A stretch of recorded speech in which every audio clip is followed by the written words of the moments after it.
Once again, it's on. It's on. Thought this was America, people. Welcome, ladies and gentlemen, to another episode of Intellectual Foreplay. I am your host, Mr. Nice Guy.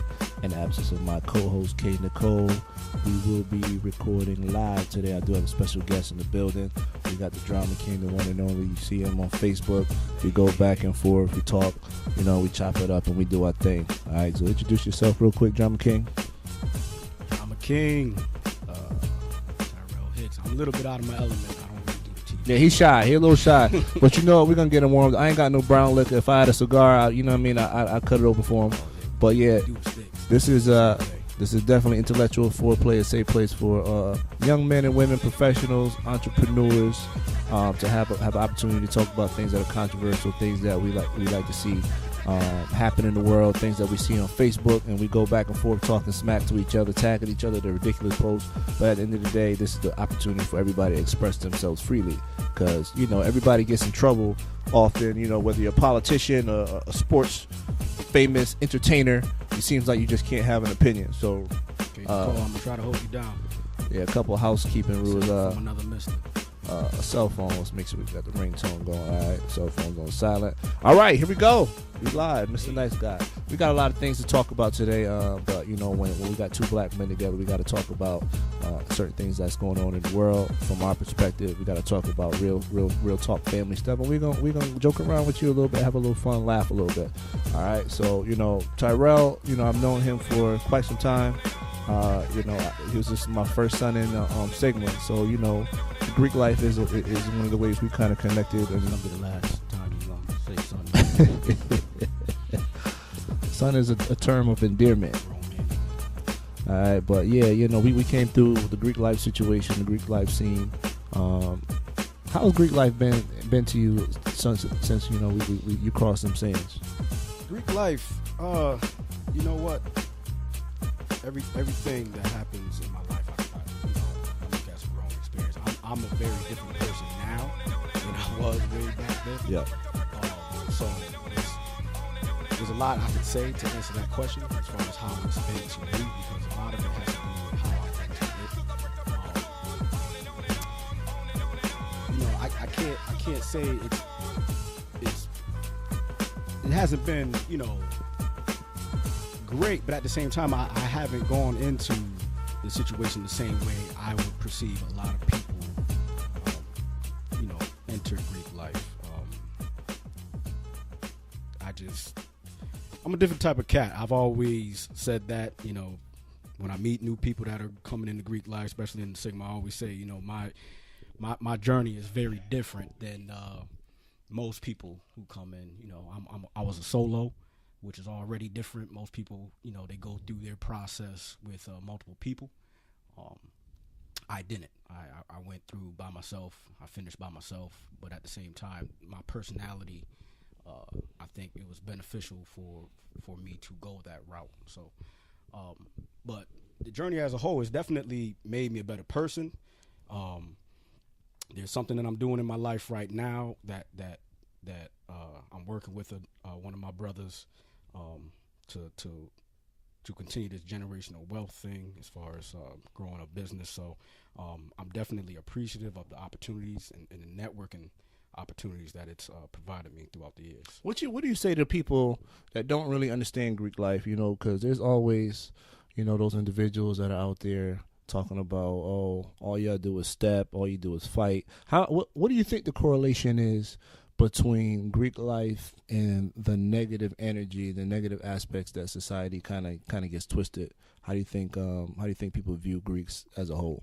So I'm gonna try to answer that as a 23-year-old, because me at 35 now, that answer would be very different, because I'm not in those circles where people would look at Greek life that way. Yeah. So when I was younger, I went through my process. I was 23. I was older than most. I was in the military. I started school late. So by the time I went through my process, I was, much older than the traditional 18, 19, 20-year-old that goes through a process. But when I was younger, I was a much more energetic person, so to speak, or I mean, or aggressive, whatever way you want to look at it. So, I definitely played a part in those stereotypes,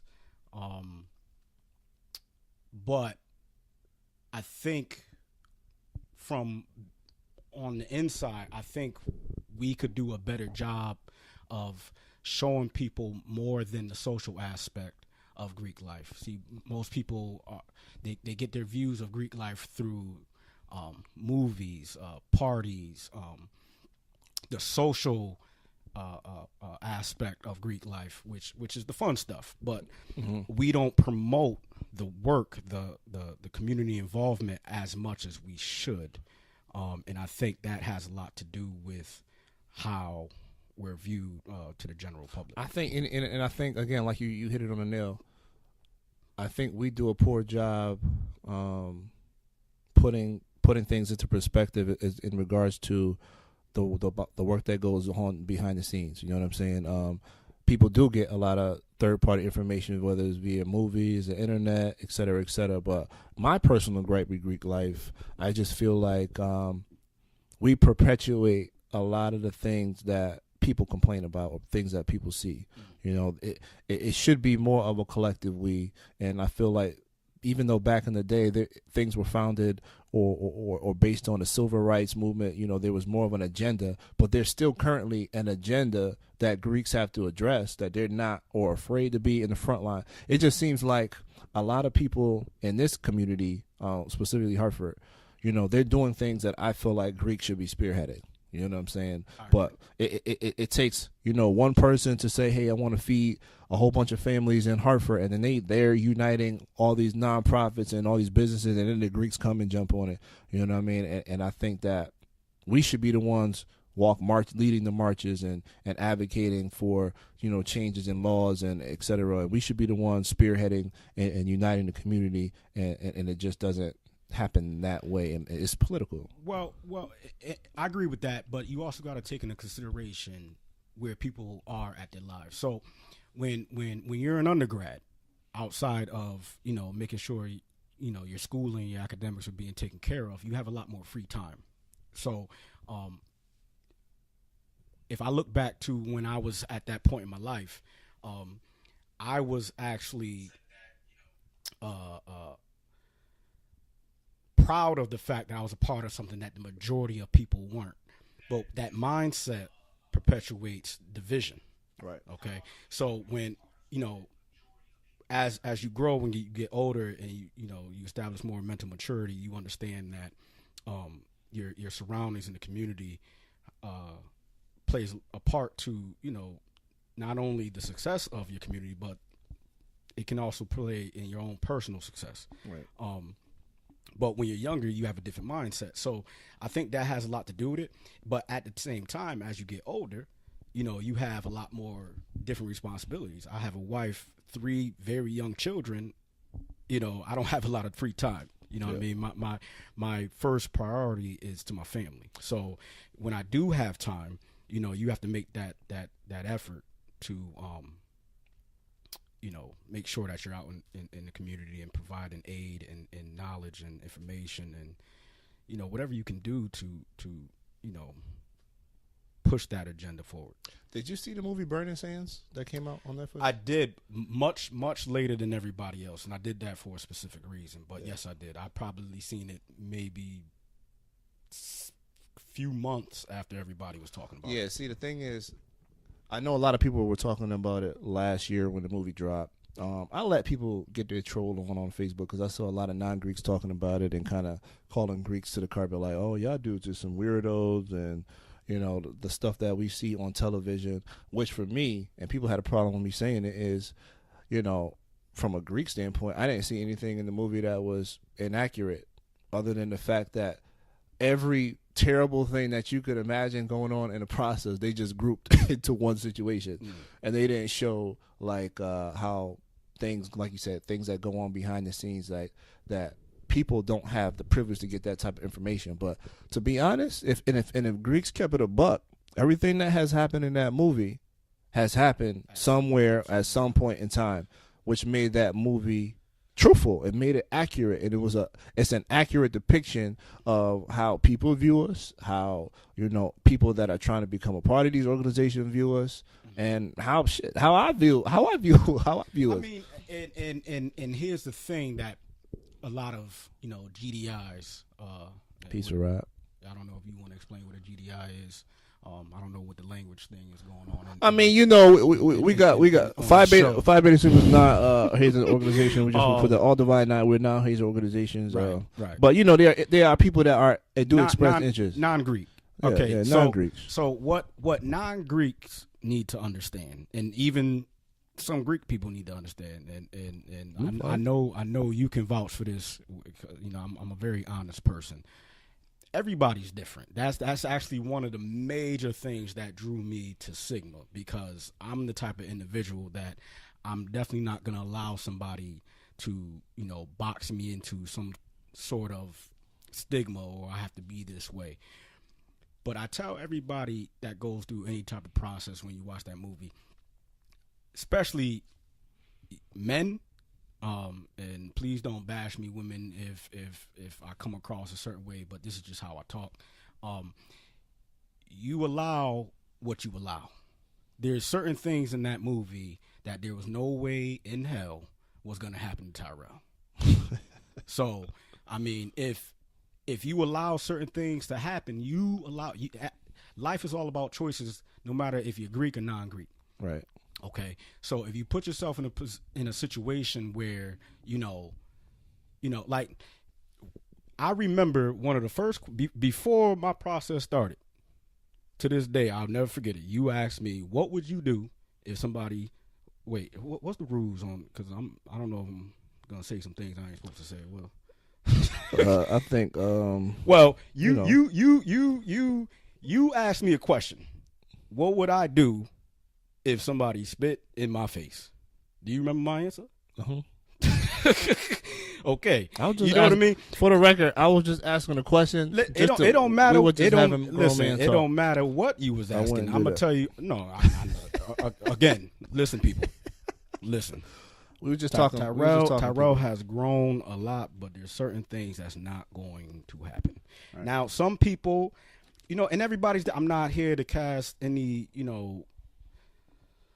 aspersions on anybody, but at the same time, if you're going through something and somebody spits in their hand and then come across your face, at that point, you have a decision to make.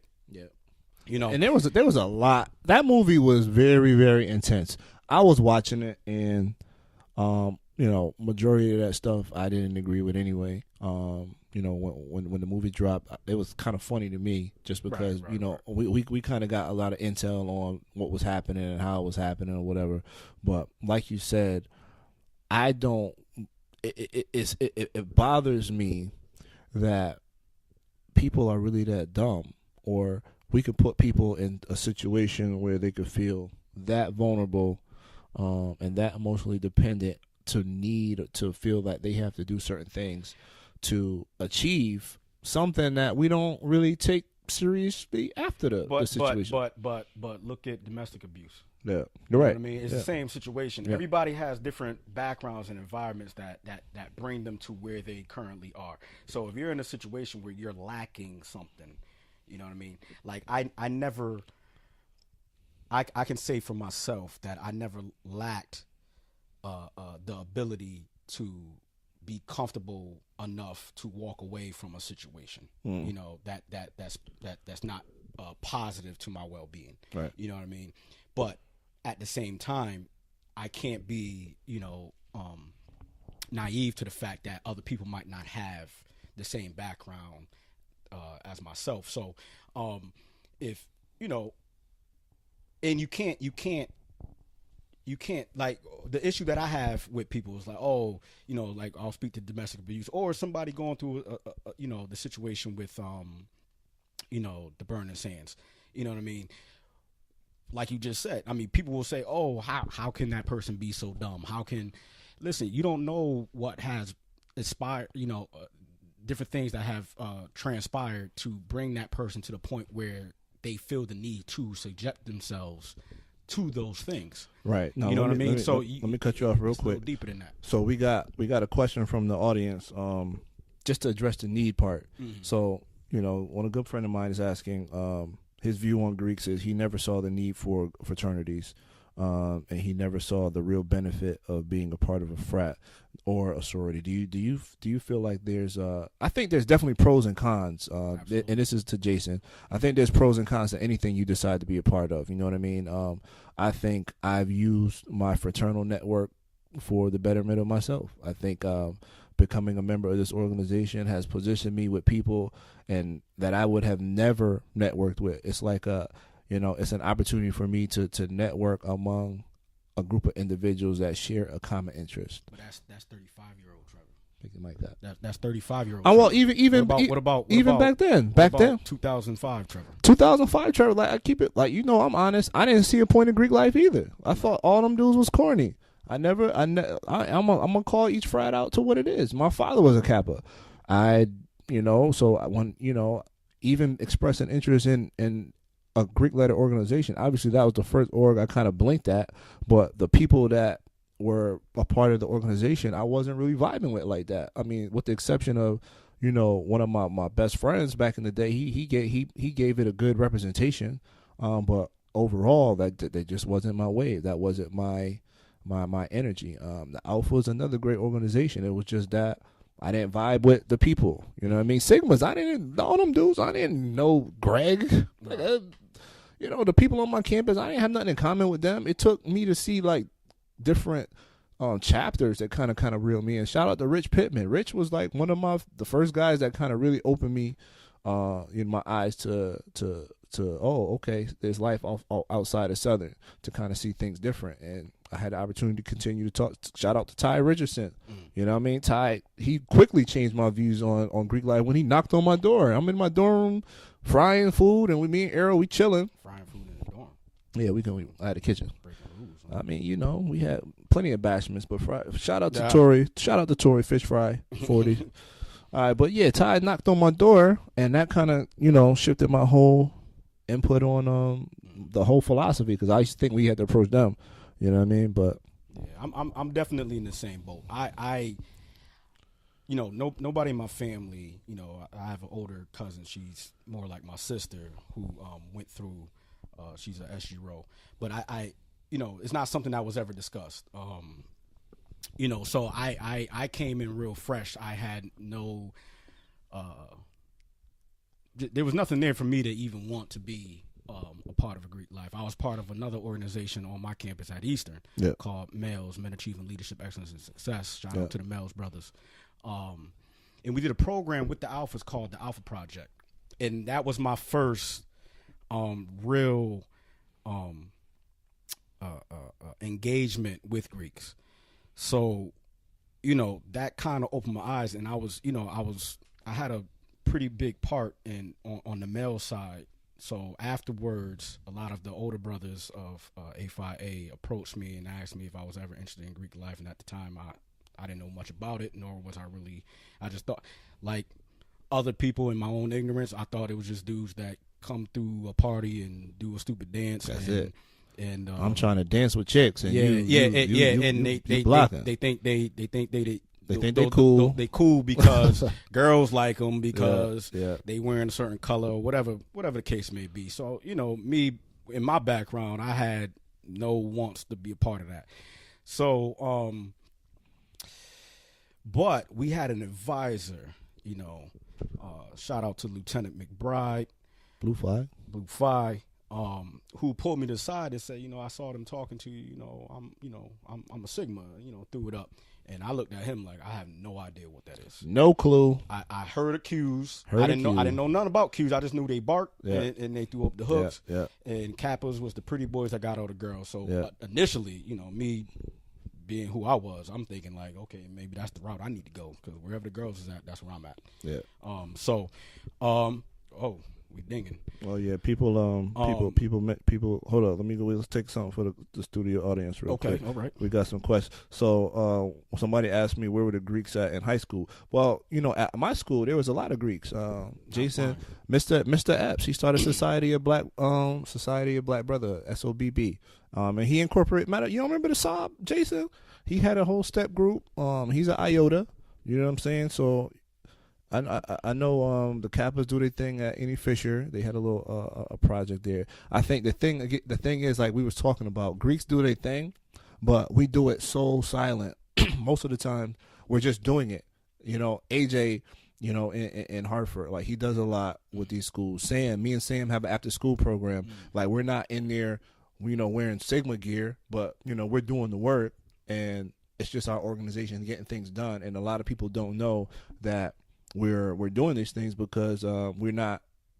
For me. It's not about that. The work has to get done. I'm gonna do it, and it just so happens I'm a Sigma. You know what I mean? That's just how. When you was at the the job you had and you did the fair with the youth, like you were just doing it. You know what I mean? Bros came through. We helped you out, and that's kind of what it is, Jason. As far as utilizing our network. So that's the positive thing. Like we could legit go anywhere in Connecticut.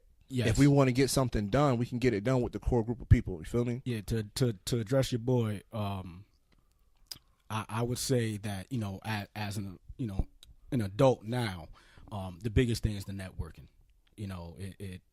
That's the true value. As looking at a mature from a mature adult standpoint. 11 years ago, I was looking at Greek totally different. Yeah. So I mean you. And that's the thing.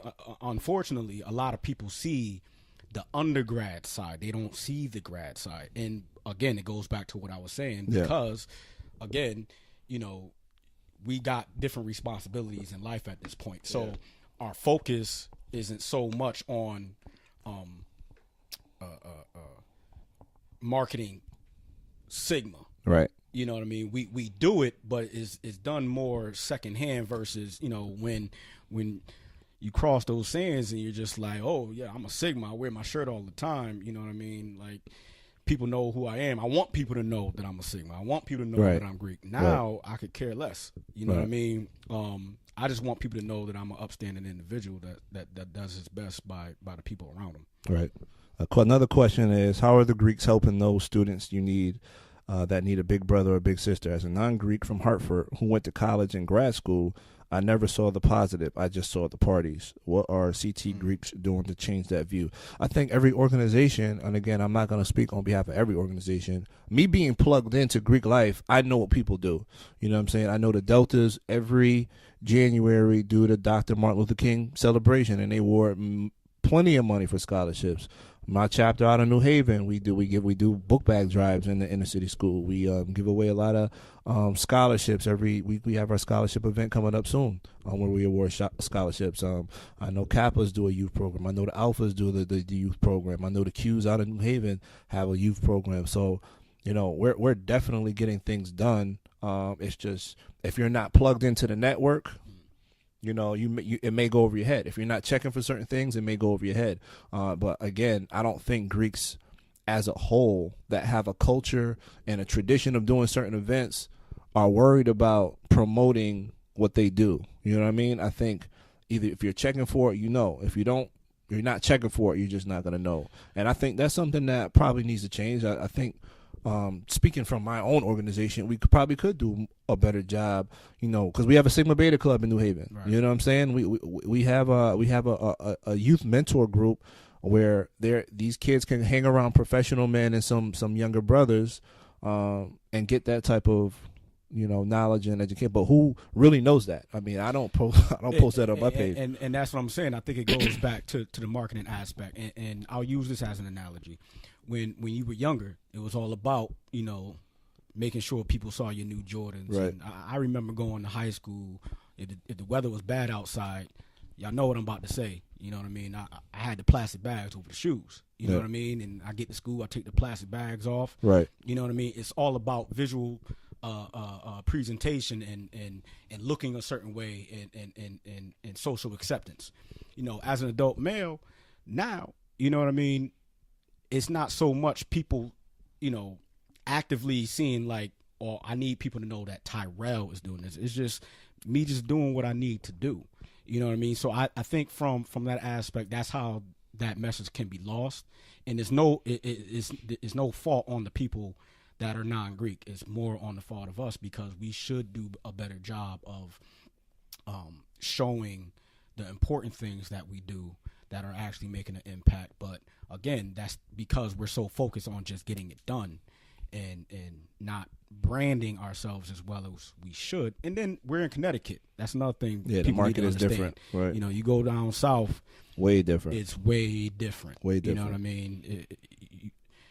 I went to Atlanta last year, and you know what I mean, I can spot Sigmas like that. Mm-hmm. You know what I mean? You come up here, and there's probably bros all through the state that I don't know. Right. You know what I mean? There's about 300 of us. And there's probably a few I've never met.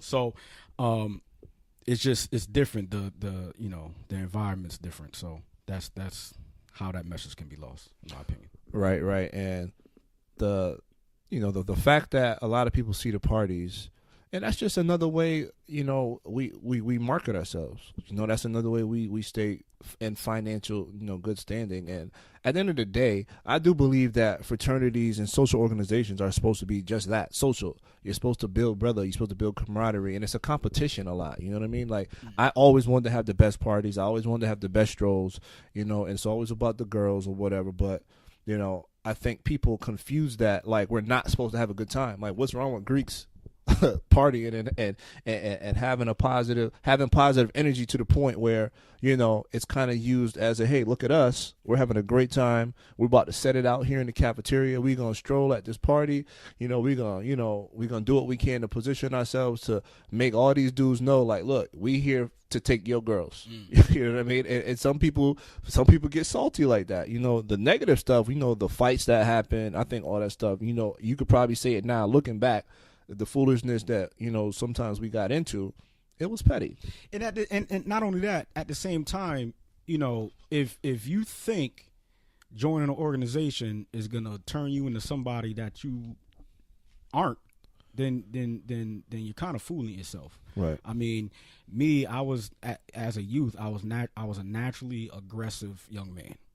So all Sigma did is, it didn't change that. I had to change that. So, and that comes with growth and maturity. So, if again, how's this language? My pop says something to me that was real profound, a while back, and basically, a nigga's gonna be a nigga. Mm-hmm. You know what I mean? Regardless of how you dress him up. You know what I mean? So, Mobb Deep said that. You sure that wasn't? Well, I don't. You sure that wasn't Prodigy? I know my father said it to me, but I don't know if he got it. My father is a hip hop head. He's been a hip hop head for a long time. I don't know if that's where he got it. Yeah, I don't know when Prodigy said it, but my father said it to me years ago. You know what I mean? So, if you're a knucklehead before a frat, you're gonna be a knucklehead after the fact. Yeah. And if you don't learn how to mature and let go of that negative energy, then that's what you're going to portray to the world. You know what I mean? So maybe we should do a better job of vetting individuals before they join an organization. But at the same time, it's all about what you're looking for, And again, me and Trev are two totally different individuals. So when Trev comes across an individual, there's something that Trev is looking for. There's something that I'm looking for. So if we both bring these people to the table, they're going to project themselves a certain way. So right. And we're all different. So, and at the end of the day, that's the beauty of it. Yeah. Jason says, if you're doing things for the people, you have to promote it. Not checking for it is not a good answer. It sounds like Greeks have a lot of leadership issues. If the head is not stressing the importance of promotion on a large scale, why should smaller chapters do it? Who's leading when the change is when is the change gonna happen? The thing about being in social organizations is free will. People are gonna do what they want to do. Leadership, I think, has I think in social organizations there's too many leaders at times. And when you have too many chiefs, in the kitchen, and everybody's right. Everybody has their, their right to have an opinion, and it kind of tears down the structure, and people kind of start creating their own lanes and doing their own thing within the rules and the parameters of how every organization operates. So I'll answer that question like this: there's plenty of leaders in these organizations, because if there was no leadership, there would be no production. Like, you have a lot of individuals that do a lot of great things in Sigma. As individuals, but you try to put it all together, it's like a conflict of interest within the organization or within individuals. I think everybody has this issue. I think it's not just a Sigma thing. I think it's an organizational issue. And that's what I was gonna say. Yeah. What's your man's name? Jason. Jason. First of all, you're absolutely correct. I mean, let's call a spade a spade. He's correct. But I think that goes with any large organization, whether it's a Greek letter organization or not. Look at the government. I mean, there's all types of leaders in the government, but there's always infighting. There's always different things that come of those things. So, and again, regionally, we're different. Right. You know what I mean? Because, take yourself out of any organization. If you grow up on the East Coast, you're going to be very, Northeast, so to speak. You're going to be a very different individual if you grew up in Southern California, you know what I mean, or Northern California or anywhere else. So, I mean, it's kind of, he's absolutely correct. But at the same time, there's a lot of different things that causes that to happen.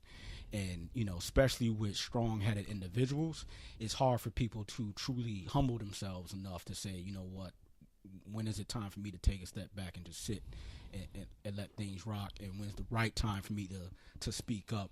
And, I can't, again, I don't spend much time on other organizations that I'm not a part of. Maybe I should. I mean, but that's just my philosophy. But I know within my own organization, you're talking about over 300,000 people worldwide. So, I mean, there's an agenda. Yeah. There's an agenda. We have the leadership in place. Everybody does. There's the rules and regulations. But when you have what you want, and now you're dealing with free will, and now you're dealing with real life things going on, some people don't see the benefit. Some people are looking for something different from the organization that they might not be getting in that particular area or that particular chapter. And then people start to kind of fade out and do their own thing. I don't think we have a leadership problem. I think we have a commitment problem within individuals that just, if we follow the script as written, things will be fine. I think we have a communication problem. That too. And that could kind of stem from leadership as well. But on behalf of all the organizations, I think it's okay for us to hold each other accountable. Like when I did the Greek Gala, for example, a couple years ago, the reason why I didn't do it last year is because of the politics that came with it.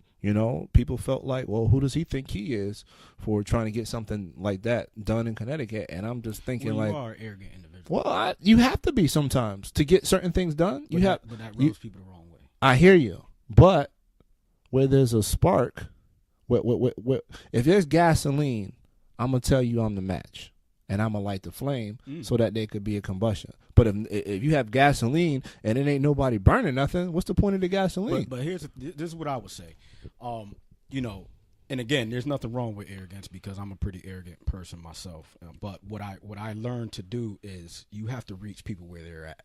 So, the way I'm going to communicate with you is going to be very different than the way I would communicate with somebody who would view my language and my persona as brash and arrogant and aggressive. So you have to be able to play chess in that situation. Y'all might hear me say that more than once throughout this conversation, but you got to know when to turn that on and turn that off in order to convey that same message. You know what I mean? You can't be across the board, this is who I am all the time, because at the end of the day, you might be hurting yourself and what you're trying to accomplish, because you might turn somebody, around or get a door closed in your face because you weren't willing to humble yourself enough to say, okay, I have to approach this person a different way. You know what I mean?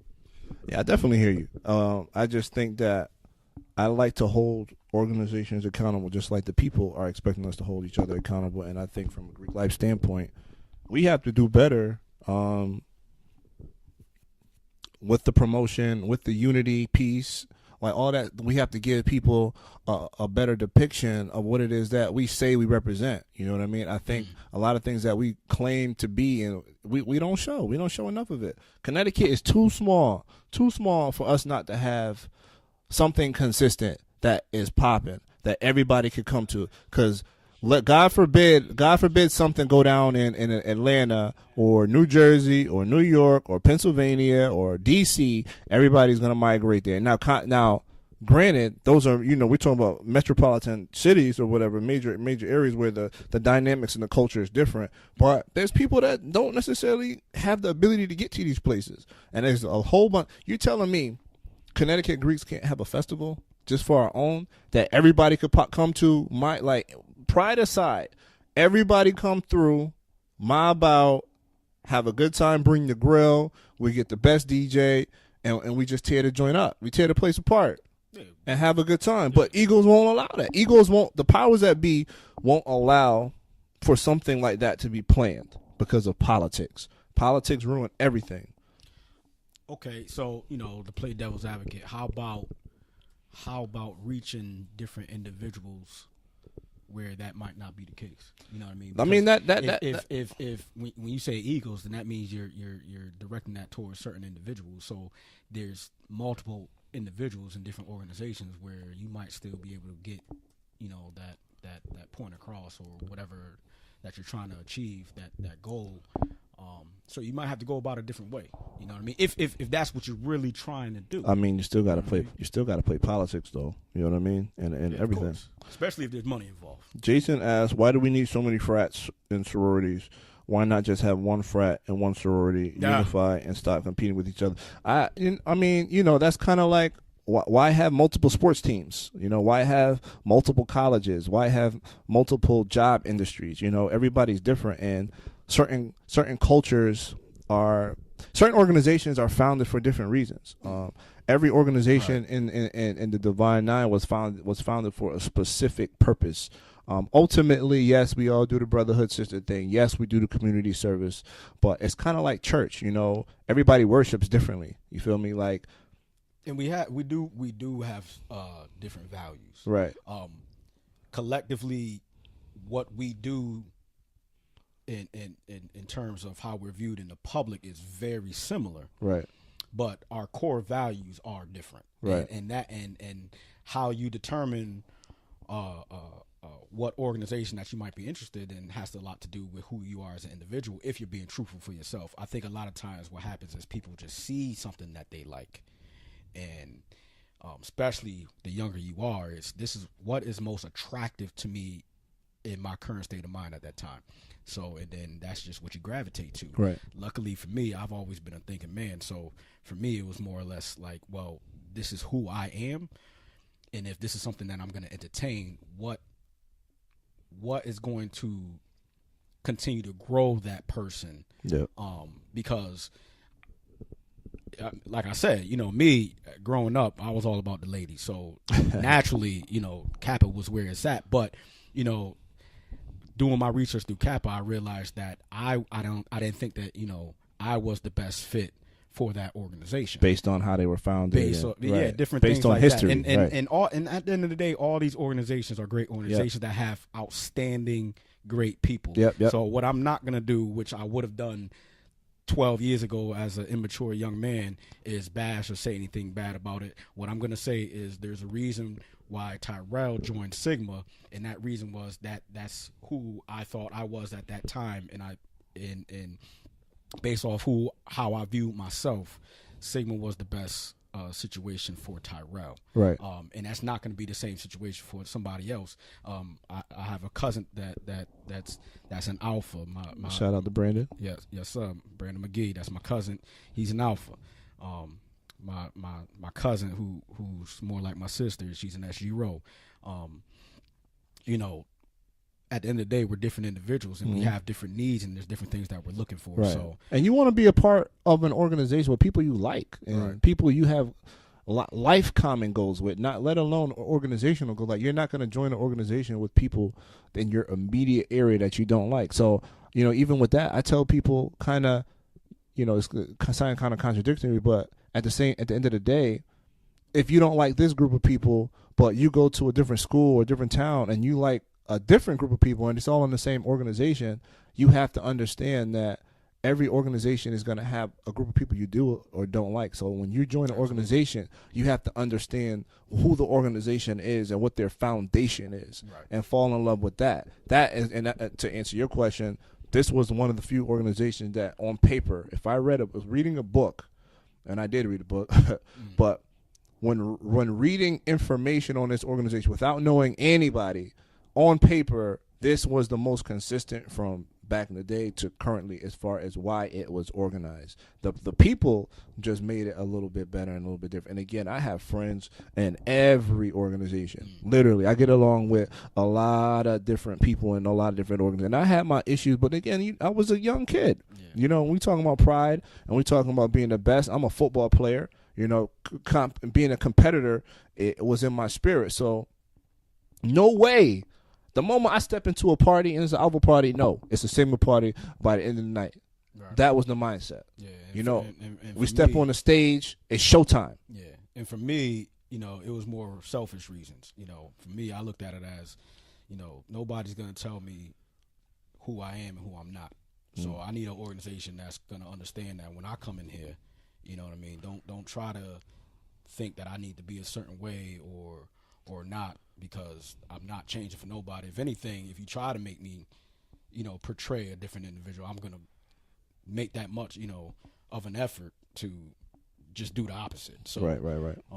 That was my reasons. Right. And we can talk about Greek life all day. Maybe we need to have a part 2 to this and include a couple. Matter of fact, I think I'm going to do that. I'm going to have an intellectual foreplay live with the Pan Hell. Different members.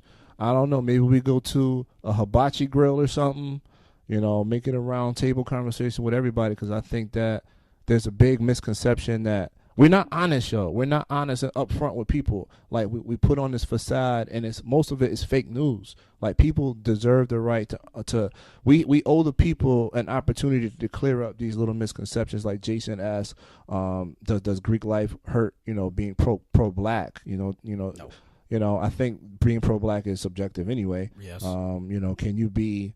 How does religion play in the role of Greek life? That's a completely different. That's a different avenue. And I as an older individual, some of the things we say, some of the chants we have, and some of the traditions or whatever. If you choose to be a part of it, right? I'm not. I don't do that. You come from a different faith than I do, and I come from different. But I've never incorporated or asked you to go outside your faith to be a member of this organization. That's me, and that's how we got down. I can't speak all over the country. I can't force people to swear in the name of Jesus Christ or put their hands on anybody's Bible and take any kind of oath if they're not comfortable doing that. You know what I'm saying? So I know for me, that will never be, a conflict of interest. I know I'm not going to be around devil worshipers. Right. That's where I would draw the line, because you're dealing with a different type of not intellect. You're dealing with a different type of mindset and a different type of approach to humanity. You know what I'm saying? So at the end of the day, if you're a good person, we both have light minds to get work done on a collective positive energy, we with it. Yeah. But dang, Jason is killing me with these questions. Is the LGBT community welcome into Black Greek life? Yes. Every organization has homosexual males and women, mine included. So there's certain things get caught. People get caught up with the homophobia.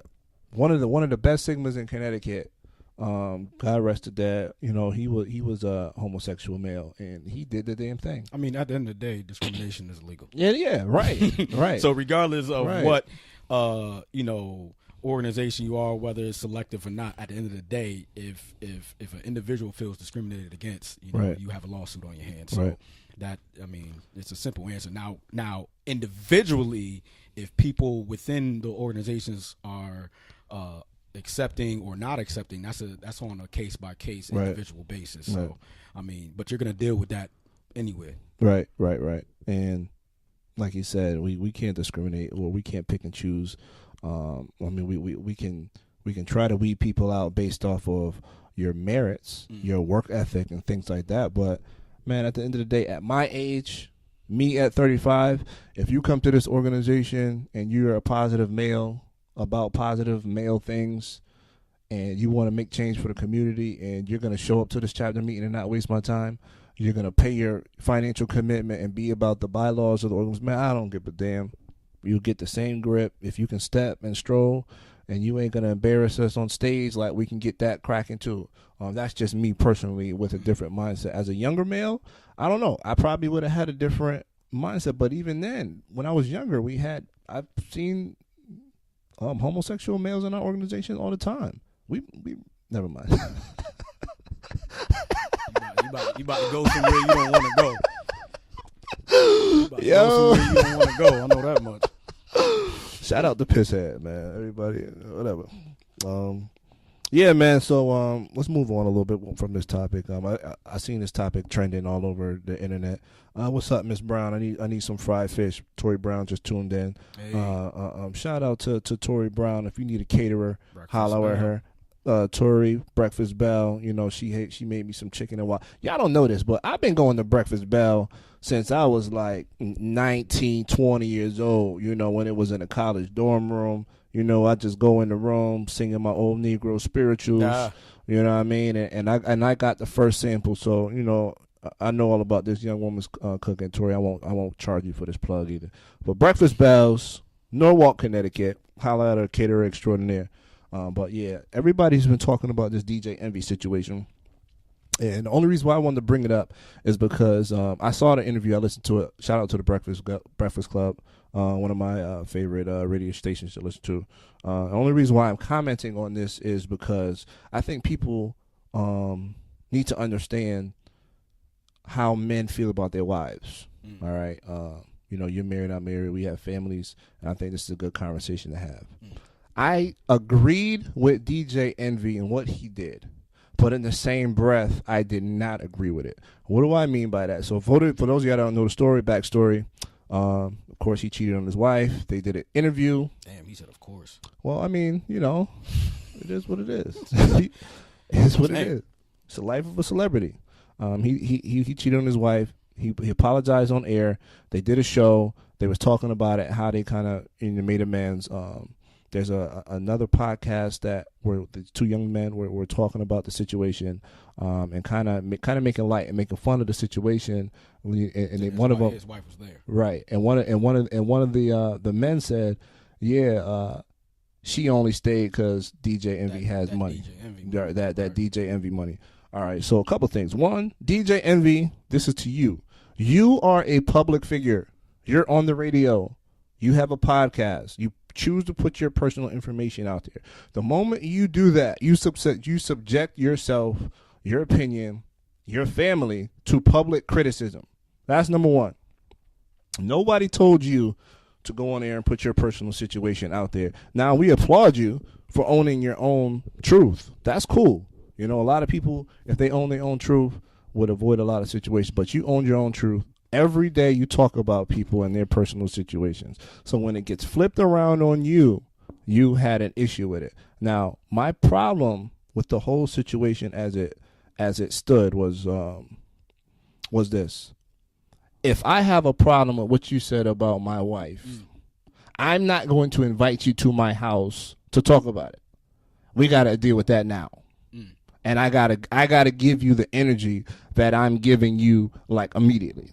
Then, if I feel like, yo, you owe her a public apology, I'm going to set this up at my crib. We're going to go live, and you're going to go on air to publicly apologize so that we can conduct business.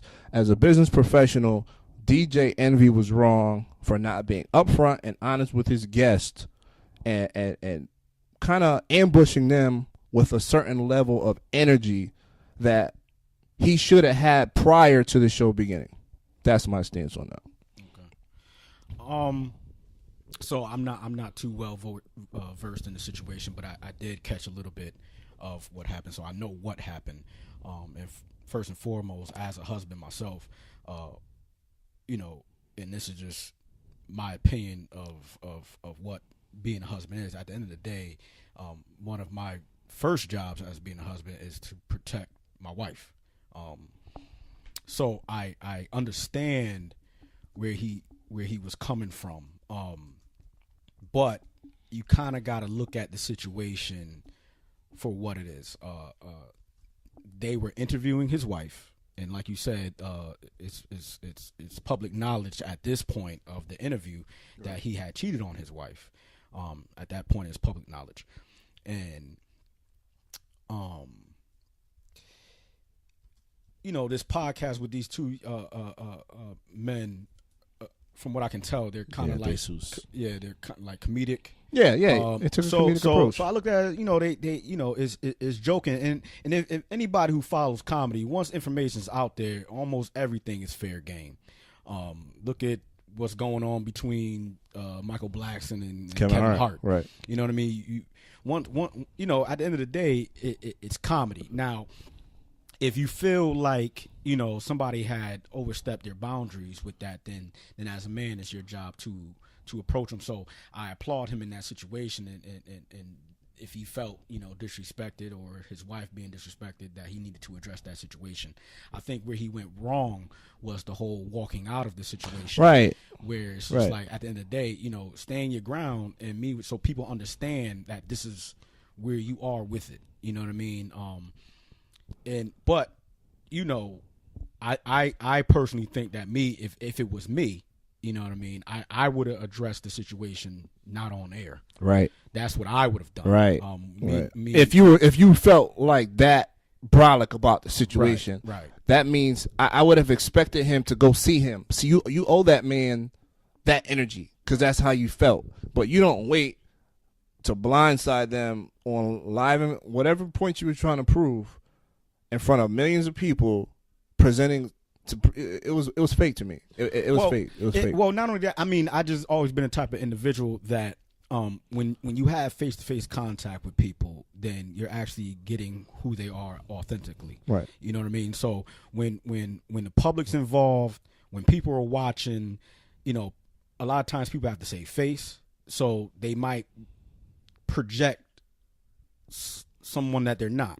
You know what I mean? So I don't want to get that message lost in translation. Right. So, you know, if I have an issue with somebody, regardless of what the issue is, I'm always going to address that issue with that person 9 times out of 10 in private, because one, I need them to understand where I'm coming from, but at the same time give them the ability to, you know, give their side, but their authentic side, and not having to, okay, there's people watching, so I need to stand my ground. And then now it becomes an emotional situation, and things get out of hand. And in this case, you know, DJ Envy walking off, or whatever the situation may be. Yeah, either way, he knows what kind of host he has in Charlemagne. He knows Charlemagne was going to kind of, you know, feed. I mean, but that's Charlemagne. You know, I that's his person. He's He's an honest individual. He don't hold no punches. If he feels some type of way, you know, he don't spare nobody on their feelings. And I don't think he was out of line either. I know that's Envy, that's his man's, but he wasn't supposed to choose a side in that situation. You know what I mean? It's been situations where Envy kind of left Charlemagne to kind of fend for himself and didn't necessarily pick a side either. You know what I mean? If Envy felt that way about that man, why invite him to a platform where he could better himself? You know what I mean? If I'm really hostile about you, no, you don't eat at my table. You're not coming here to promote your tour. You know what I mean? I have a big issue with you, and we're gonna handle it like this. And if I feel like you owe me a public apology, then we've had our conversation. I gave you my energy. Now you can just come on the Breakfast Club, say what you got to say, and then we just keep it pushing. Yeah, I just think we've become a society where everything is public. We're losing privacy. So, you know, that's you know, everybody has a voice now. Yeah. You know, whether that's the situation or not, but everything, you know, I got to be able to, you know, go online and show people. But at the end of the day, you're showing people what you want people to see. Right. That's why And started then off the conversation with saying that I like to do things in private because I want to know what the real situation is, not what you want to show me. And then it was more material for the rest of the show. You know what I mean? People were calling in, giving their opinion. Oh, do you think I was right? Do you think I was wrong? Blah, blah, blah. Right. I will never tell a man not to stand up for his wife. I'll never do that. Right. I will never tell a man not to stand up for his kids. I can take a punt. Y'all dudes clown me 24 hours a day. Online, in the chat group, behind my back, to my face. And for the most part, I don't really care. I have a sense of humor. Some people think I don't. I laugh at 99% of the stuff that when we talk it is what it is. You know what I mean? When I hit my off switch button and I'm like, all right, you're going too far, I'm going to say, yo, you went too far. Whether if you're doing it online, I'm going to come back online and say, yo, pause. Or I'm going to reach out to you. The funny thing is, like, when that happens online, I mean, I've known you long enough to know where, like, I can see somebody say something, and I know exactly when that's going to bring you to that. I'm like, oh, he's going to be mad, so let me say something to try to... I mean, you know, I'll just be like, I will bring you, fellas, man, but my energy is appropriate. My energy energy matches your insult. So if I feel like, all right, you going too far with information publicly online, I'm gonna match that energy, and at the same in the same breath, I'm gonna stop what I'm doing. I'm gonna call like, yo, or I'm gonna text you like, yo, like what up? But you also just like DJ Envy, you're a more public person than I would say myself. Yeah. You know what I mean? You engage the public, so you kind of open your. So if I see Trevor on we're doing intellectual foreplay right now. Where he's posing questions on Facebook and social media and whatever other platforms he got going on. Then 9 times out of 10, that's how I'm going to respond to him. You know what I mean? So just like Envy, you open that door, right? Versus me. I when it comes to serious topics, if you notice, I only engage people that at least I feel that I personally know. And if I don't, what I do is I try to keep everything light because, again, it's social media. Yeah. To me, it's not that serious. But if it's something of importance, if I don't know you, I might, I'm going to offer my side or my perspective on the situation. But what I'm not going to do is engage, emotion when one, you can't understand tone, you can't understand, communication literally is 20% of what comes out your mouth. Right. You know what I mean? So, that's why I don't like to engage people unless I personally know them. And if I personally know them and I know it's because I know that person will know where I'm coming from and I know where they're coming from. But there's been times where just, having a text going back and forth with my wife where it's just like I know when I need to stop because either A, I might be perceiving what she's saying wrong, or I can read what she's saying. Right. But, I'm reading it with some exclamation. Exactly. I'm reading it with some emojis. All right, wait a minute. Let me stop. Let me pick this phone up and let's figure. Like even the Facebook status I posted, maybe it was a couple of weeks ago about me telling my daughter, how to respond to a situation where I felt like she was bullied. Which I disagree with you. And that's fine. But at the same time, me posting that status invited energy. Yes, it did. To talk about my parenting skills. In some situations, to talk about my child, you know what I mean? Other things that I felt like were very personal, but I can't respond to hostility if I'm putting information, volunteering my thought process and the things that I personally chose to do. I can't emotionally invest in people's comments when I've invited a public opinion. Like I almost said something to one girl, and she know who she was, talking about, oh, I hope your daughter don't grow up to be a thought and a single mother. Or something I didn't even read that. I peeped that. Yeah. And I was like, on my. Yeah, you doing the Kermit the Frog. I was doing the Kermit. I'm here with it. I'm like, you know what? I'm not even gonna do that. Because I invited that type of energy exactly. to my status. I said, okay, yep, you can have that one. I disagree with you. So me Obviously. disagreeing, I'm not even gonna.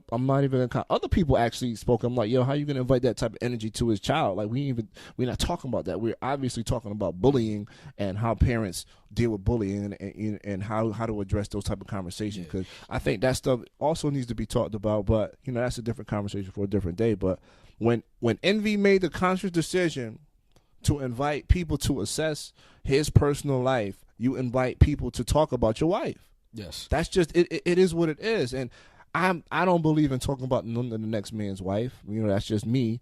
I don't even like calling people's wives unattractive, even if I feel like that's up for discussion. Kids unattractive? No, I don't do that. Girlfriends, all right, all day, but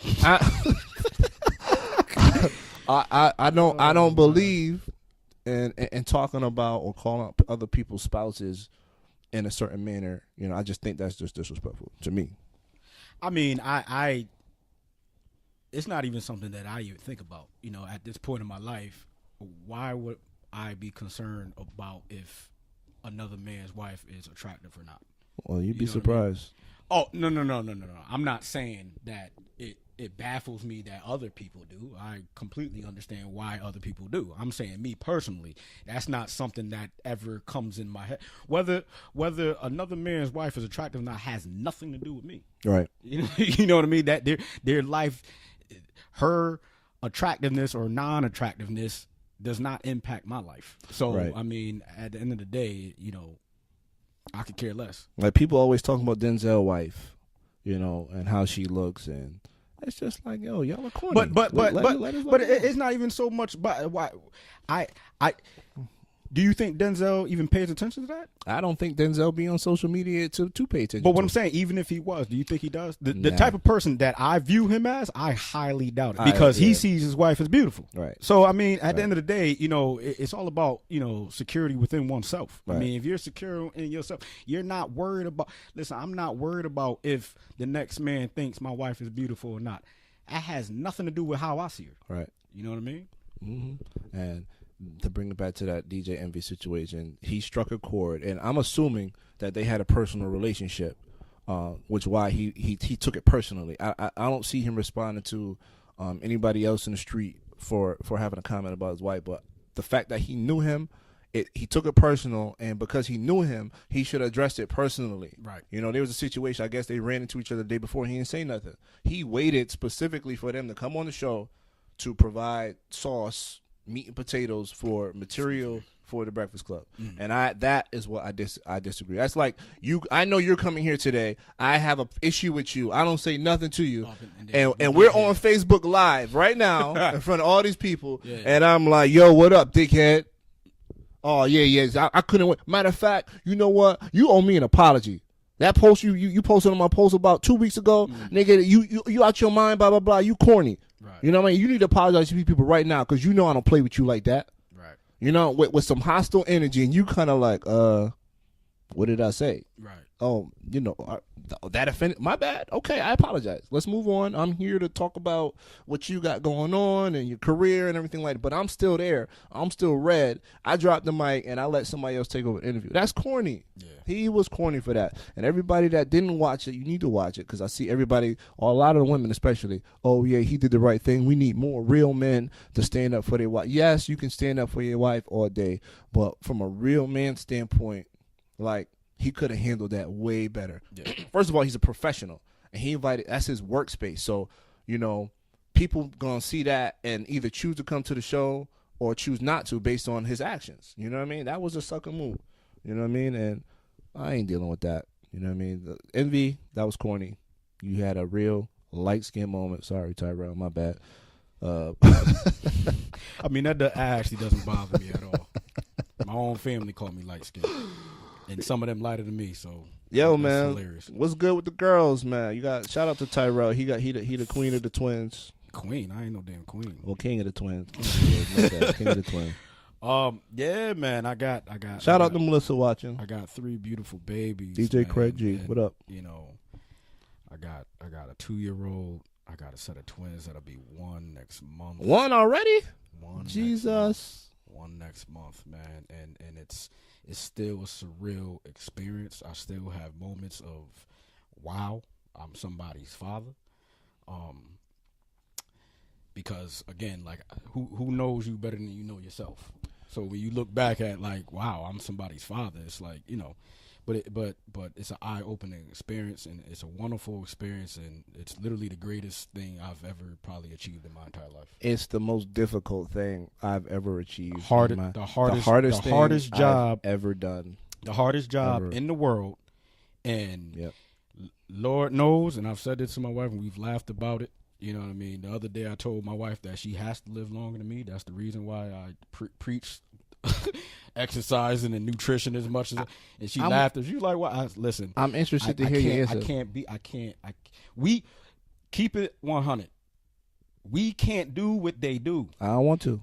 We can't, but I'm saying we can't. But at the same time, there's balance that needs to be happening. Yeah. You know, there's things that we provide that they can't provide. And as well. I posted that on my Facebook status. I said, ladies, keep it a buck. Do your kids act better when you're not around? I did. And are they better with the father? And mine are. My kids are way more disciplined when it's just me. Soon as she walked through the door, it's just like all hell breaks loose. They don't care about me no more. They don't care about my rules, nothing. Like, I had to kick them out my bed this morning. Yeah, my situation is probably different than most people, just because of the dynamics of my home and how we deal with things. But my wife spends a lot more time with my daughters. Naturally, like I work a lot. I'm out the house a lot. Right.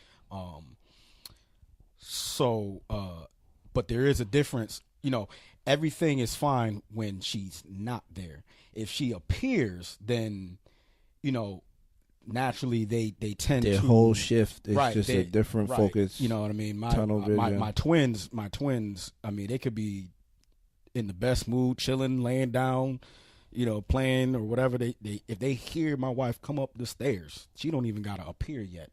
They will jump up and try to jump out the playpen. And I'm like, why y'all acting crazy now? Knowing ain't nothing wrong with you. Mm-hmm. So, and you're not watching them. Oh my God! You doing something wrong? Why you just letting them? And it's just like, yo, they was chilling before man. They in the bedroom. I'm watching TV. I gotta finish my Netflix series. Like 8:00.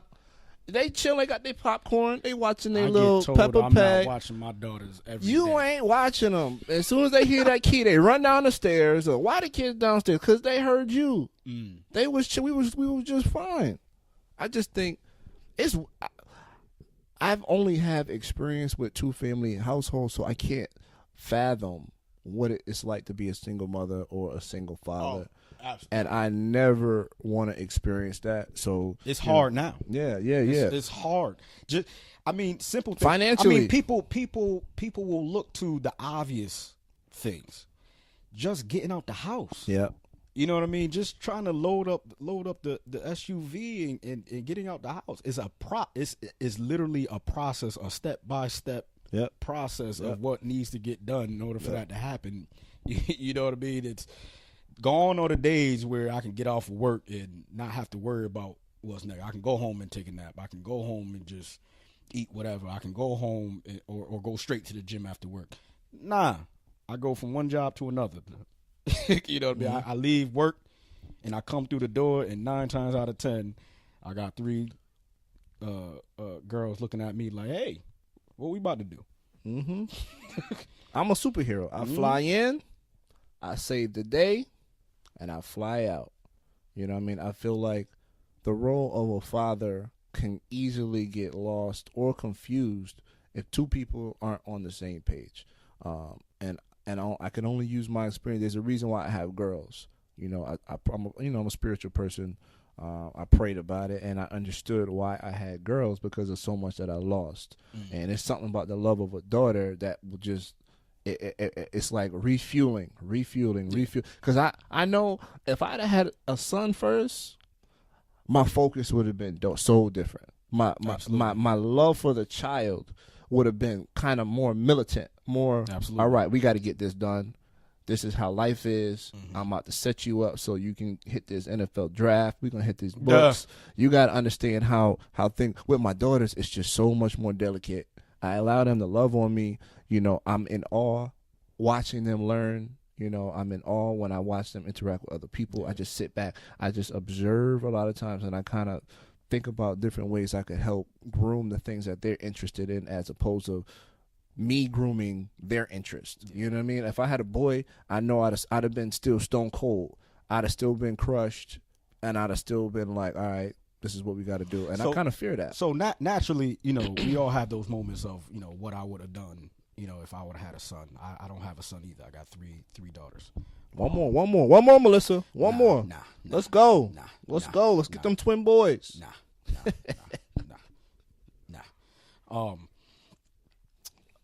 But I try not to spend too much time on that because, again, there's no real way to understand who I would have been or what type of father I would have been if I would have had a son. So I try not to spend too much time on that, but I'm human, so naturally I have those thoughts that creep in my mind every so often. But what I will say, you know, in full disclosure, naturally I'm not an affectionate person. Right. I've never been. I have a brother. We're nearly 13 years apart, so I grew up, you might as well say, an only child. So I'm comfortable being by myself to the point where I actually prefer it. You know what I mean? And my wife, who is naturally a very affectionate person, that, you know, even before us having children, it was something that I had to grow to learn. And it wasn't even so much of a situation of, you know, I'm just going to become this naturally affectionate person. No, a lot of times it was just me, oh, well, let me just do the cuddle thing because I know that's what she wants. You know what I mean? I know that's what she likes. You know what I mean? So I had to just, you know, it's give and take. But, you know, and anybody that's married or in a long relationship, they understand that part. But, you know, like you said, I'm a spiritual person as well. You know, and so I do believe Allah gave me daughters for a reason. Now, whether I ever fully, you know, understand what that reason is a whole nother different conversation, but that's what I have. And that's why I thought you would agree with my stance when I told that my baby, you'll tell that little boy. You want to know why? because okay, so listen, the old Tyrell would have agreed. But here's where I'm at. Let me give the people the backstory. Okay. All right, so there's a situation, all right? A little boy at my daycare, my daughter's 4, called her ugly, all right? Now, for anybody that knows my babies, I have a browner baby and I have a lighter baby. So I'm trying to get imagery, color, that stuff is important. And I see it all the time with little brown babies. So I really focus on reassuring her, like, look, you're going to deal with some stuff just because you're darker than everybody. I don't tell her that directly, okay, but I constantly, hey, you're beautiful the way you are, blah, blah, blah. Because she sees the crap on TV. Oh, I want to be Princess Elaine. I'm like, no, you're already Princess Brianna. Right. Let's be Princess Brianna. Oh, I want to have, this jewelry, and I want to look like this. And I'm like, no, you don't need to look like them. You look like you, and you're perfectly fine. I do this. It's like it's a practice every day, all day, because humans, this is what they do. They'll see my oldest, they see my youngest. Oh, Brittany, she's so pretty and blah, blah, blah. Her tone, her complexion. I'm just sitting there looking, like, really, like, clamming up because I'm like, yeah, both of them are pretty. All right, look at that, blah, blah. And people know how to kind of. That's a condition. Yeah, right. And they gravitate a little bit more to my youngest because of her imagery. Her skin tone, it's like it's clear as day, and I can't stand it. So when this little boy told her you was ugly, I told her to tell him that's why you ain't got no daddy. And I went for the job. I'm trying to tell my kids you have to defend yourself at all costs when it comes to kids are brutal. Right. Kids will kill you.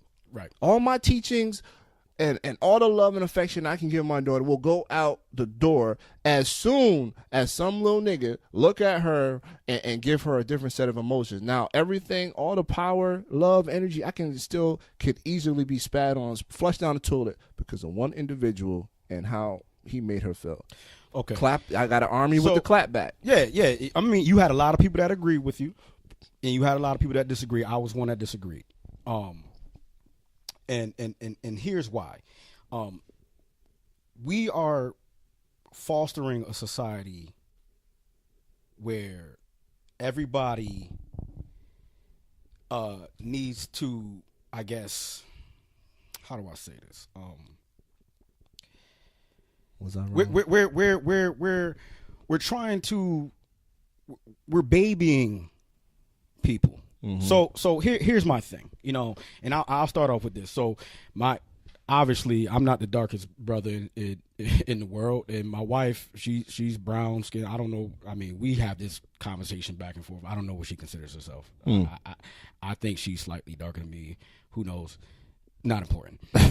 But my twins, if anybody that knows me and seen pictures of my twins, they're extremely light skinned. They have blue eyes and their hair is reddish brown. My oldest daughter is about my complexion, has dark brown eyes, and so on and so forth. And the one thing I've always thought about, and because I got it when I was growing up, and every once in a while I still get it when people say ignorant things, is, you know, I think about, like, their whole life, people are never gonna believe that they're just black. Mm-hmm. They're gonna see them and say, "Oh, what you mix with?" "Oh, yeah, your mother's black, so your father's white, or your father's son." There's no way you're gonna look at my twins or they're just gonna assume that I'm not the biological father. You know what I mean? And they're gonna have to defend that their entire life if they choose to. Really and truly, they really don't have to. You know what I mean? You don't have to feed into it. But basically, here's my thing.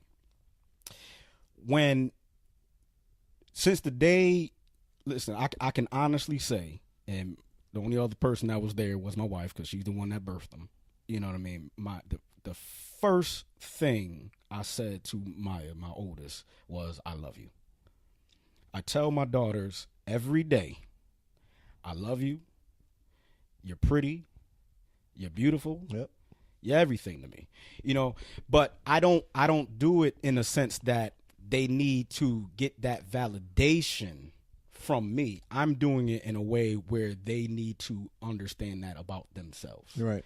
So when it's one thing to teach your children to defend their looks or whatever, but if you're doing it in a way where you're also teaching them, because, you know, at the end of the day, no matter how we see ourselves, other people will see us differently. Yep. So if the reason why I disagreed with you on that situation was the simple fact of all the different things that can come off that situation. One, I believe that you could have possibly, you know, put your daughter in an unfavorable situation.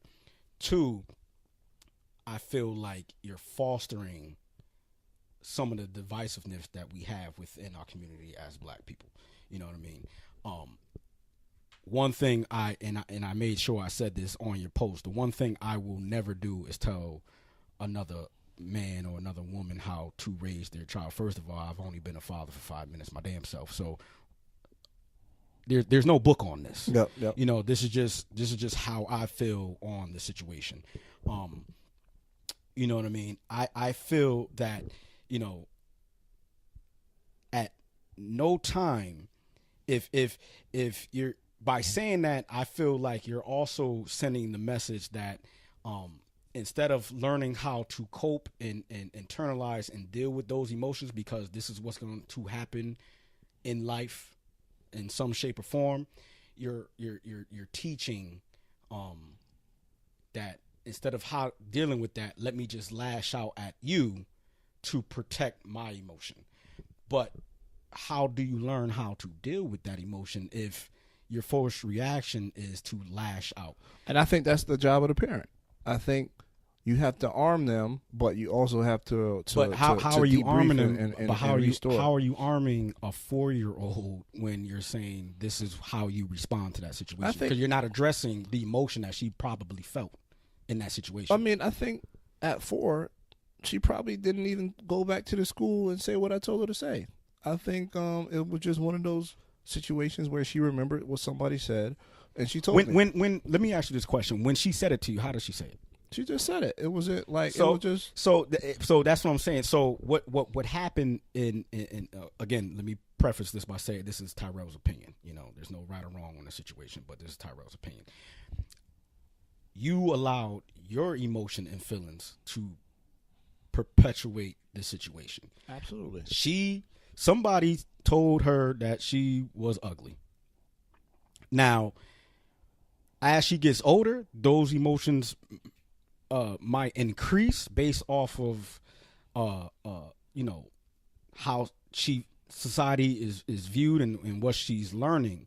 But at 4 years old, she's not going to internalize that at the same way a 15-year-old young lady is. So what I'm saying is that situation, you allow your feelings of being upset as a father, which all fathers would be. If my daughter came home and said somebody, but that's where you have to allow your maturity and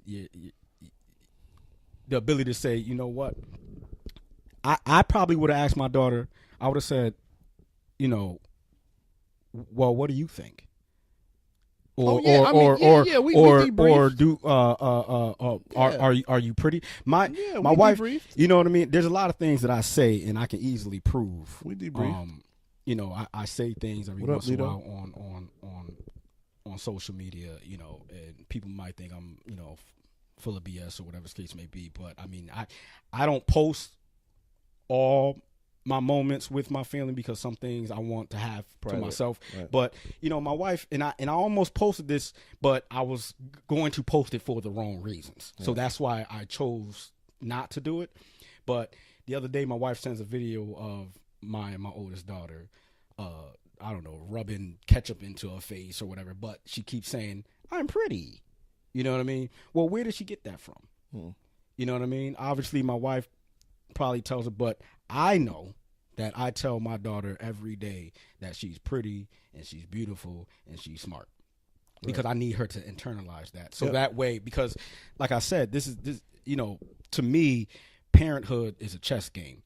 You know, naturally as a father, especially when you're having girls, like I look back to my, you know, my mental immaturity before I had children. I was like, oh, I can't have, you know, me being who I am. I can't have girls, you know, because one day they're gonna date boys and I'm gonna want to kill them and all this other crap and stupid foolishness. But once I had children, I said, you know what? How about this? This is something that I don't think a lot of men think about when they have daughters. How about this? How about teach them and get them to internalize certain values so that way when they start to make these decisions in their life, they will make the decisions naturally. Because if you try, we all seen it, you know, we all know the young ladies who their parents was extremely strict, so they were, you know, sneaking out the house and having to change the clothes in a bag and doing all types of things that as a parent, you know, you would deem, you know, unsafe and irresponsible and whatever the case may be.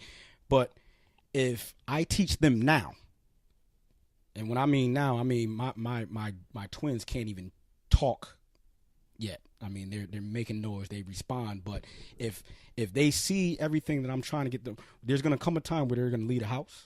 You know what I mean? I need to be comfortable within my own self that I've armed them enough that they will make decisions. And when they make a decision that I think that they was made wrong, in my opinion, I got to allow them to learn from that experience. We can't jump in every time and feed into the situation with our own personal emotion, because that's going to be learned behavior that they're going to perpetuate to the world. Right. So yeah, intellectual foreplay, baby. We had we hit some topics today. We hit Greek life. We hit daddies with daughters. We hit, you know, a lot of different stuff. We gonna lighten the mood a little bit. We're gonna play a little quick game, the best of public opinion. So yeah, we always talk about who's the best at X, Y, and Z. We're gonna get your perspective, but we're gonna fire these off, real quick. Quick questions. Y'all could chime in too, if y'all don't like his responses or whatever. So Yeah. I know the answer to this question, so I'm gonna ask it anyway, just to put it out there. All right, greatest basketball player all time. MJ. Michael Jeffrey Jordan. I don't think anybody will dispute that, but I will say. Oh, yes, it will. I will say. Plenty of people that don't think that. I mean, why? Who's the alternative? People saying Kobe. Kobe, LeBron. There's Magic goats, Magic goat people out there. I think Wilt Chamberlain goats. I know a couple of Wilt I Chamberlain think it's goats. it's okay to name 3 people as the greatest to ever play the game. I think Michael Jordan would be one of them. I think Kareem would be one of them, and Magic.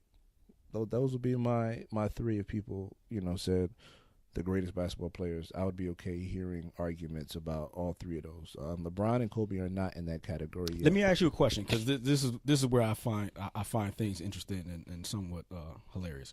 When people engage in debates about something as trivial as who's the greatest basketball player of all time, do you know? First, ask yourself this question, and then I want you to ask yourself: do you know anybody who has ever gone into a situation believing LeBron James is the greatest basketball player of all time, going into a debate with somebody and somebody was able to change their mind? No. Absolutely not. And it will never happen. Right. So, I mean, it's a dumb debate. Me personally, it's a dumb debate. Me personally, I hear people's, points, and I'm able to be objective enough to kind of like, oh, okay, that's a good point. Yeah, I mean, I'll hold that. Absolutely, but you're not going to change. If you believe that Michael Jordan, okay, Tyrell believes Michael Jordan is the greatest basketball player of all time. He was. You know what I mean? True. And I'm not, I'm not going to sit here and act like somebody can provide me with some type of information that's going to get me to change that thought. And in the same breath, I have to be able to go into a situation where I'm having a conversation with somebody who believes that Kobe Bryant or LeBron James or Magic Johnson is the greatest basketball player of all time, and there's nothing I'm going to say that's going to change that. So what are we talking about? It's a good opportunity to hear why, though. No, it's not. Because at the end of the day, the result is the same. Greatest football player ever. That's hard. Lawrence Taylor for me. I can't argue that. I think a lot of it has to do with, growing up, my favorite position was running back. So I mean, for me, it would have been Bo Jackson, who I think is absolutely the greatest athlete across any genre of sports. And if you don't know, you better. Bo knows. No, do something. Google Bo that. knows. Google that man. Bo knows. When you see him hitting bow and arrows with his feet and jumping 7 feet when he was in high school, the man was ridiculous. He played football for fun. He woke up in the morning. It was his shoulder pads on. Football for him is me going to the gym. Yep. Like it's not something that he strives to do. He just did it because it was something to do. Yeah. Okay. Baseball was that man's first love. Yeah. But when people give the argument, well, his career wasn't long enough, well, how can I argue that? Because it's the truth. Yep. I'll say that my favorite. What I will say is my favorite football player of all time is Barry Sanders. Because I think that man, if you really look at the situation objectively, he never played behind a certain line. Emmitt Smith, Phi Beta Sigma Fraternity Incorporated. That man is not in Barry Sanders' league. We've had this conversation back in the apartment days. I agree with that. You know what I mean? Like you didn't agree back in the day. I never said Emmitt Smith. Stop. No, I never said Emmitt Smith. You got the wrong person. I never said Emmitt Smith. All right. But greatest rapper people of all that time. People that know Trevor. Greatest rapper of all time. Greatest rapper of all time. Jay-Z. Reasonable Doubt. Greatest album of all time. Best love song ever. Best love. Oof. I think I have a theory what you're gonna say. No, you're not. Get it right. You gonna. I'm gonna say Ribbon in the Sky. No. No. No, it's up there though. I love that song. Beautiful song. Up there. Greatest. Ooh. I don't know. There's a lot. What's the first one that hit the brain? Honestly? Yeah. Co-Star? Day 26?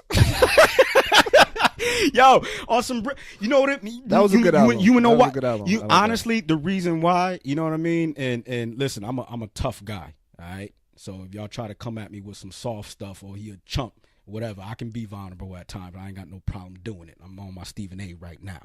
You know what I mean? When Co-Star comes on, I immediately think of my wife. So that's why that came in my head. Now, what are we talking about? You know, are we talking about just that? Or are we talking about, you know, vocally? What was the best song, lyrics? Like, I don't know. That's something that I've never really thought about. You know what I mean? Eric Roberson, I love his music to death. You know what I mean? He has a song called "Do the Same for Me." Anybody getting married in the future, I highly suggest you at least listen to that song. It would have been my marriage song had it came out before I got married. My boy Mike said he agrees with you. He said he always been an advocate of Day 26. I never. If people want to keep it real, Day 26 had a good album. The second album was, but that first album you cannot listen to if you can let it rock. Let go of the you got some bitch assness in you, and the t-shirts and all the the making of the band crap. Let go of that and look at it from. Separate all that and just look at the music. That was a dope album, and Co-Star is a dope song. Like I that song comes on in my car, and I just start thinking about different great times with my wife. And if y'all try to act like I ain't a tough guy, I'm a tough guy. I can. Yeah. Shout out to Day 26, making niggas vulnerable. It's a dope song. The best Black Panther character. Yeah. You know what? You can't there's so many, but I would have to say Deny. What was her character name though? The general. Yeah. What was her name? It wasn't Ayo, because Ayo was the other Dora Magically. But she killed that role. Listen. That I love everything about that movie. You know what I mean? It's hard for me to say, who was the best. Everybody's gonna. I will not. If you told me your favorite character was Eric Killmonger, T'Challa, the only person that I would argue if you said the father. You know what I mean? Even the uncle that had all of 5 minutes. Like, you know what I mean? Like, everybody provided value. Yeah. You know what I mean? But if I had to say my favorite, what was her name? The general. Yeah, I know you. You know what I mean? Her real name is Denai, I do believe. Denai, yeah. Walking Dead. Everything. See, I don't watch that. But that, the only part that I didn't agree with her in the movie was the conversation between her and Nakia. And Nakia said, "I fight to protect my country." You know what I mean? And I sided with her. I fight to save it. Yeah, I fight to save my country. You know what I mean? That's loyal though. That's loyalty. Right. We talk about loyalty and being in the position of leadership. But who was wrong in that situation? They both are right. They both are right. Right. They both are right. She was doing what she was supposed to do as a general. You're supposed to follow right, the because not only that, because if that situation didn't happen and there was another situation, so to speak, and T'Challa was in charge, do you want somebody that's going to be, wavering in their commitment to their position, to keeping you protected and knowledgeable of what's going on? Because it was more than just protection that woman provided. Yeah. You know what I mean? She was keeping abreast of all the situations. Right. Like she found out about Claw and brought that information and advised. She was not only was she a general, but she was also an advisee, an advisor of what was going on. So her position was dope. Everything about her, that was my favorite character. Last question: greatest civil rights activist? Well, I'm gonna say Malcolm X, but that has a lot to do with my personality and the environment in which I grew up. Yeah. Malcolm But X was dope. He was always one of my favorites. but here's the thing: if we want to be objective, there's no such thing as the greatest civil rights activist. You're right. Everybody played their piece. Everybody had a specific role. I guess you would say he's the one that resonated with you the most. Yes. And Yes. reached you yet. Yes. Shout out to the book, man. If y'all haven't read the autobiography of Malcolm X by Alex Haley, you gotta check that out. That was one of the I read that book again last year. And it was me reading it at this age compared to me reading it in high school. Different smoke, different type of information I'm receiving. It's a good book to study, not necessarily just read. And if you saw the movie, you're big into movies, it kind of you can visually see the movie while you're reading the book. You know what I mean? So yeah, man, it's a good episode. Intellectual Foreplay, man. We got to get together more, chop it up, talk about real life Nicole, stuff. I tried to hold you down. Yeah. We're gonna have Kay Nicole on next week when she get back. She's doing the parent thing.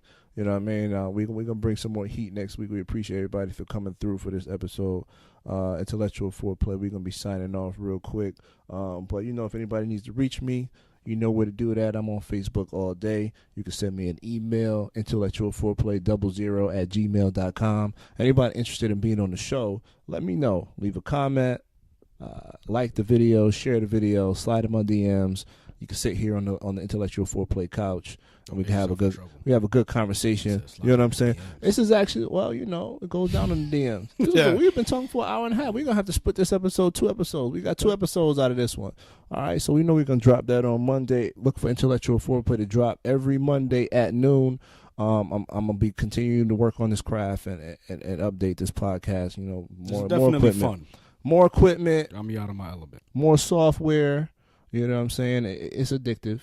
You gotta learn the craft. But yeah, we're gonna be putting a lot of information. Shout out to Intellectual Foreplay, the T-shirt. I'm gonna be selling these very soon. You know what I'm saying? Once I get the cloth right. Shout out to Cut from a Different Cloth, my boy Tommy. I'm gonna hit you up with the hemp T-shirts real soon. I'm gonna have some more gear for the ladies, especially some Intellectual Foreplay boy shorts. You know what I mean? Some tank tops.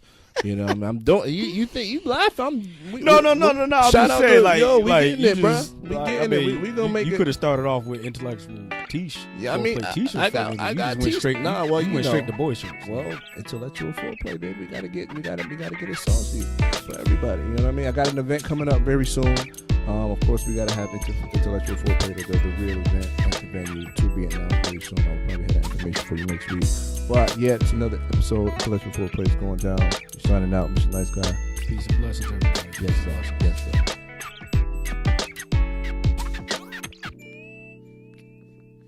Good. I gotta use the bathroom bad as hell.